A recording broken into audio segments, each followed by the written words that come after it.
Kali ini kita membahas tentang rumah gagal. Meskipun ada duitnya tapi gagal. Kita akan sedikit membahas bagaimana kok itu bisa terjadi ya. Jadi akhirnya kok bisa gitu, ada duitnya cuma kok gagal. Kali ini kan bahas kenapa gitu. Yang pertama kita harus mempertanyakan dulu kepada diri kita sendiri atau Anda sendiri bahwa kita ini termasuk orang yang rewel atau enggak. Biasanya kan rata-rata orang yang punya duit itu kan rewel, maunya A, B, C, D, E, F, G gitu ya. Apakah saya termasuk orang rewel enggak? Rewel tentu saja lumrah ya, karena memang ada duitnya gitu kan. Biasa kalau punya orang duit kan rewel gitu. Itu masuk akal. Cuma kalau kadang-kala juga rewelnya itu enggak karuan. Yang itu biasanya akhirnya malah jadi bencana menurut saya ya. Maunya awalnya gambarnya A, kemudian dirubah lagi menjadi ruang tamunya di sini, pindah lagi ruang tamunya ke sana. Itu juga jadi kendala. Jadi pastikan dulu kalau seumpama saya rewel ya masuk akal, wong ada gambarnya kok, saya udah punya gambar yang tepat kok, tukangnya nggak ngerjakan sesuai dengan yang saya minta kok. Itu mungkin saja ada yang benar, berarti tukangnya yang salah kan begitu. Tapi juga ada kadang tukang itu udah bener, cuma kitanya itu rewel. Nah ini juga harus dihindari. Cara menghindarinya itu adalah yang kedua ini ya, itu adalah dengan gambar dan perencanaan yang jelas. Jadi meskipun kita ngomong yang bangunan kelas rumahan ya, bangunan kampung begitu, saya nggak ngomong yang mungkin high end nih, itu paling tidak juga ada gambar. Dan itu bisa kok ditulis pakai tangan, itu bisa digambar pakai tangan, itu juga bisa. Kalau sampean mungkin familiar dengan dunia dunia software, saya bisa pakai SketchUp, itu juga gratisan dan itu termasuk juga mudah begitu ya.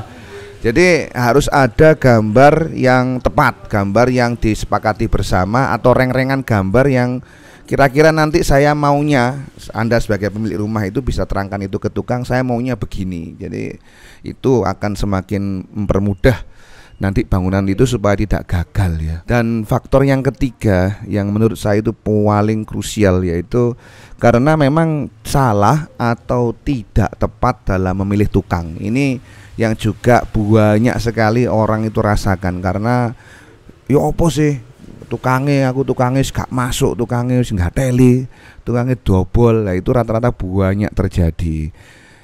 Apakah memang karena kita gajinya terlalu sedikit? Misalnya tukang itu di kawasan rumahan ya, sampean gaji 110, 120 lepas itu. Kalau tukang yang pengalaman tentu saja dia kan karena pengalaman dan banyak customer, dia nggak akan mau itu. Tapi karena memang wah kau nok maneng iki ibaratnya itu, ya wes dicopok ya, itu beja-beji. Tapi rata-rata memang kalau wah bisa nukang tak copok ae 120 malah nggak ketemu jalaran ya. Ada yang bayar kuli misalkan 90.000. Nanti saya akan bahas khusus berapa harga tukang di kawasan Surabaya, Sidoarjo dan Gresik. Nanti itu sampean bisa lihat-lihat di videonya itu. Jadi karena memang salah milih tukang ini akhirnya bikin bangunan itu ndak beres ya. Dan itu pernah juga saya rasakan, pernah juga mungkin teman-teman juga ada yang merasakan demikian.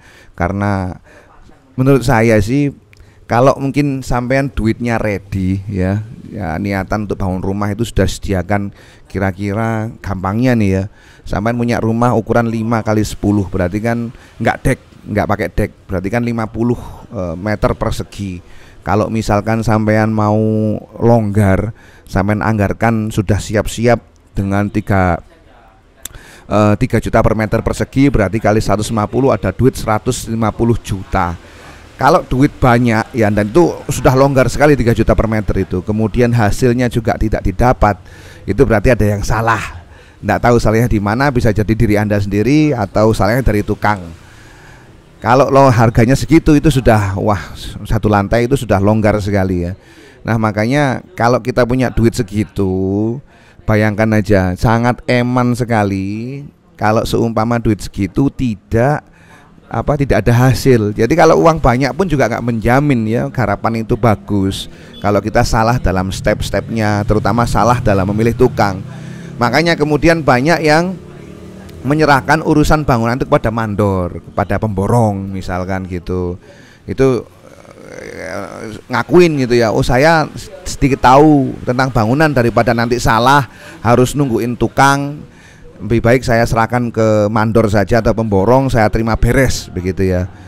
Jangan sampai kemudian juga salah pilih pemborong. Kan begitu. Cari benar-benar tukang atau pemborong yang memang sudah banyak mengerjakan dan bangunannya bagus-bagus. Jadi itu menurut saya kenapa ada bangunan gagal. Bisa jadi karena self reminder, karena kitanya sendiri yang rewel. Bisa jadi tidak ada perencanaan, tidak ada gambar yang jelas. Juga bisa jadi karena kesalahan kita, Anda dalam memilih tukang. Seperti itu. Kita akan jumpa di podcast ataupun konten-konten yang lain. Terima kasih.